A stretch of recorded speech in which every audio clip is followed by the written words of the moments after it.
নমস্কার বন্ধুরা, বংহ্যাংলায় আপনাদের স্বাগত। আজকে দুপুরে বানিয়েছিলাম পাঁচফোড়ন কাতলা। পাঁচফোড়ন কাতলা বানানোর জন্য আমি প্রথমেই নিয়েছি 4টে কাতলা মাছের পেটি। এই কাতলা মাছের পেটিগুলো প্রথমেই খুব ভালো করে নুন হলুদ মাখিয়ে ভেজে নিতে হবে। তারপর একটা বাটিতে 1 চামচ জিরে গুঁড়ো, 1 চামচ ধনে গুঁড়ো, 1 চামচ হলুদ গুঁড়ো, 1 চামচ কাশ্মীরি লঙ্কার গুঁড়ো, একটু জল মিশিয়ে একটা মশলার খুব সুন্দর পেস্ট আমরা তৈরি করে নেব। এরপরে লম্বা লম্বা করে কেটে রাখা আলুগুলো তেলে দিয়ে সেটা খুব ভালো করে লাল লাল করে ভেজে নিতে হবে।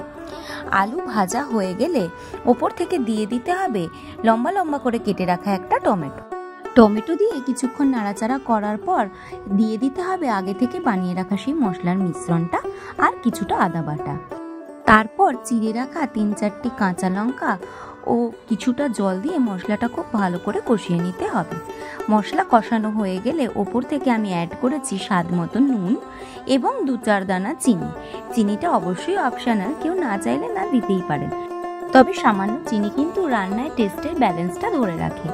এইভাবে মশলাটা খুব ভালো করে কষিয়ে নেওয়ার পরে জল দিয়ে দিতে হবে। আপনারা যেমন ঝোল খান সেরকম জল অ্যাড করবেন। ঝোলটা ভালো মতন ফুটে গেলে উপর থেকে অ্যাড করে দিতে হবে ভেজে রাখা মাছগুলো। এই রেসিপিটা কিন্তু আমার দিদার কাছে শেখা। মাছগুলো সব দেওয়া হয়ে গেলে ঢাকা দিয়ে হালকা আঁচে রান্নাটা কিছুক্ষণ হতে দিতে হবে। আলুগুলো সেদ্ধ হয়ে আসলে এবার কিন্তু রান্নার আসল পার্ট। একটা তড়কা প্যানে কিছুটা সর্ষের তেল গরম করে তাতে দিতে হবে একটা তেজপাতা আর কিছুটা পাঁচফোড়ন। এবার ওপর থেকে ওই তড়কাটা এই ঝোলে দিতে হবে। এই তড়কাটা ঝোলে দিলে ঝোলে একটা অপূর্ব সুন্দর গন্ধ আর স্বাদ হয়।